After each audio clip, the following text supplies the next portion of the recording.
Dear honey, today gusto kong malaman mo how honored, privileged, and blessed I am that even with all imperfection, you still choose me as your husband.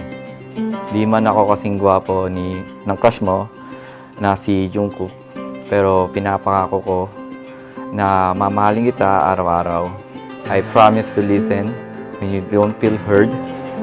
I promise to never lose our spark and always do little things to make you happy. I promise to say I love you before I walk out the door. I promise to work hard, not because you deserve it, but we deserve it. So let us stay addicted to each other. Let us love each other with all we have and give our best to this relationship. Our journey together has seen its share of challenges, but with you, I've learned that together we can conquer anything. I promise to stand by your side, just as we did when we faced our problem. Team Charlie's kaya natin. Laban lang. I want to keep craving for your touch and hugs. I want to keep sharing all my dreams and fantasies with you. I want to freeze time, this beautiful time between us, so that this memory stays in our hearts and souls forever. I want to lose all the sense of time, space, and the world around us when we are together. Becoming your husband today is the greatest title and honor I will ever have. I want to love you till death does us part. I love you. I look forward to a future where we face whatever comes our way, hand in hand, with the same determination and love that's brought us here today.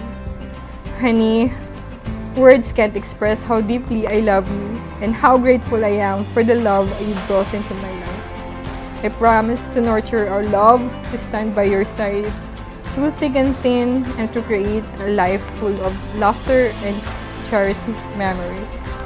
So wakas, Han, after 6 years, ito na, ikakasal na ako sa jogging buddy ko, sa best friend ko, and ito, finally, asawa ko.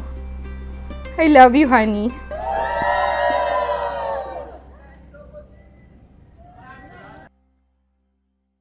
Hindi na ako sanay na wala siya eh. Parang pag wala siya, hindi ako nairita ako.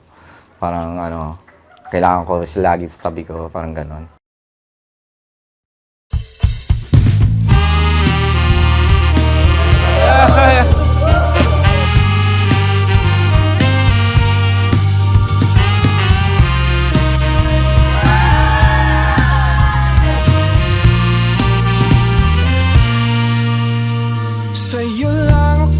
Thank you, Han, kasi despite everything, di ba? So, for 6 years, we're here already, saying I do together later. And with our friends and family, susumpa na tayo sa June. And last, I love you. So, see ya sa church.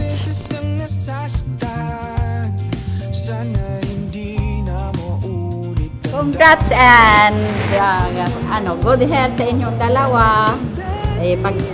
Kung ano man ang sisimulan nyo, ipagpatuloy nyo ng maayos at magandang pagsasama.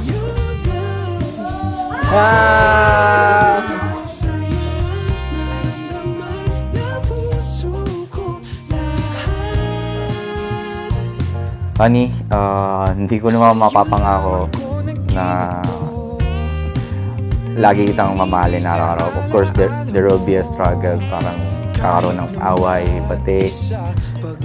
Normal lang yan sa relationship. Pero makakaasa ka na pipiliin kita araw-araw. Ikaw at ikaw pa rin kahit ano mangyari. Mahal.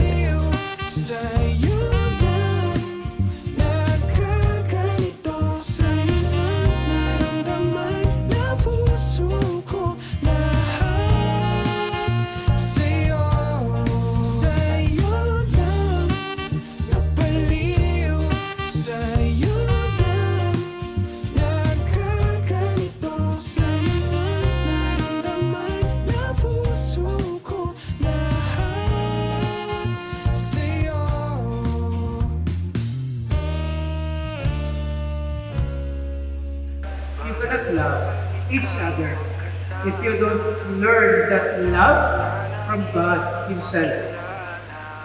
We are imperfect in everything, even in loving. We are imperfect. Sorry muna sa lahat ng mga imperfection, stress na minsan ako yung nagkakos, pag-iinis sa'yo, and challenges na nakukuha mo din dahil sa akin. So, sorry, minsan hindi ko nagagampanan talaga ng, yung pagiging girlfriend, kung ano man talaga yung isang perfect na girlfriend or what. So, sorry din minsan, nagiging masungit, mataray ako sa kanya. So, I'm happy kasi hindi naman niya ako sinasakyan dun sa pagiging ganun ko.